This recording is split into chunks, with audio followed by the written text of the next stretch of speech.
భూమి మీదనున్న మీ అవయవములను అనగా జారత్వమును, అపవిత్రతను, కామాతురతను, దురాశను, విగ్రహ ఆరాధన అయిన ధనాపేక్షను చంపి వేయుడి.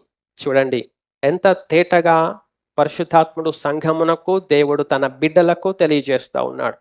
కాబట్టి మనం ఏమి చేయాలంటే జారత్వము, అపవిత్రత, కామాతురత, దురాశ ఇవి కొంచెం ఐడియా ఉంది మనకి. ఇవి మనకు తెలుసు. లోకం కూడా అంటది ఇవి చెడ్డవి అని. ఇది మనకు తెలుసు. కానీ విగ్రహ ఆరాధన అయిన ధనాపేక్ష మనకు తెలియదు. యేసయ్య తెలియచేసిన క్రైస్తవ సమాజం దాన్ని సింపుల్గా పక్కన పెట్టేస్తుంది. Ignore, overlook. ఎలా తప్పించుకుంటాం? తప్పించుకోలేం.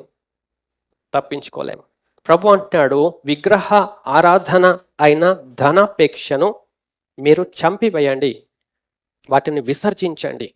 అది చేస్తేనే మనం క్రీస్తునందు దాచబడిన వారం, మన జీవం ఆయనతో కూడా పరలోకములో చేర్చబడుతుంది, నిత్య జీవం పొందుతాం. మనము విగ్రహ ఆరాధన అయిన ధనాపేక్షను చంపివేయాలి. అంటే మనము ధనవంతులగుటకు ఆశపడకూడదు. సింపుల్ వర్డ్స్, డైరెక్ట్ మాట. మనము ధనవంతులగుటకు ఆశపడకూడదు. ఆ ఆశ దురాశ, ఆ ఆశ అనేకమైన దేవుని వ్యతిరేక స్థితిగతులలోనికి మనల్ని నడిపిస్తుంది. ఆ ఆశ దేవునికి వ్యతిరేకమైన జీవితాన్ని, ఆయనకి ఇష్టం లేని జీవితాన్ని జీవించడానికి మనకు నడిపిస్తుంది. ఆ ఆశ మనము తీసివేసుకోవాలి.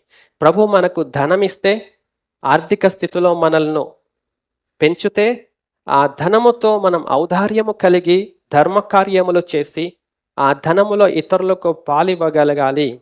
ఆ ధనముతో దేవునిని మహిమపరచాలి. దేవుని యందు ఆయన చెప్పిన పనులు మనం చేయాలి. ఇదే దేవుడు మనకు చెప్పాడు. క్రైస్తవ సమాజానికి, క్రైస్తవ సంఘానికి చెప్పిన మాట ఇదే. ఇంతకు మించి ఏమి చెప్పలేదు దేవుడు, ఏమి చెప్పలేదు. ప్రతి వాక్యములో అదే చెప్పాడు. కాబట్టి ప్రభునందు మనము నూతన జీవం కలిగిన వారమై ఉండాలంటే మన హృదయము మనము సిద్ధపరచుకోవాలి. ఆ హృదయములో నుండి వీటిని తీసివేసుకోవాలి.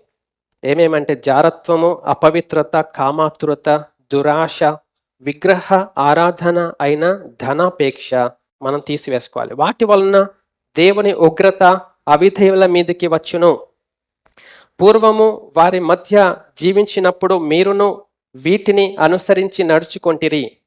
పూర్వము నడుచుకున్నాం, వీటినే అనుసరించాం. కానీ ఇప్పుడు క్రీస్తునందు జీవించడానికి వచ్చిన మనము వీటిని విసర్జించాలి, వీటిని చంపివేయాలి.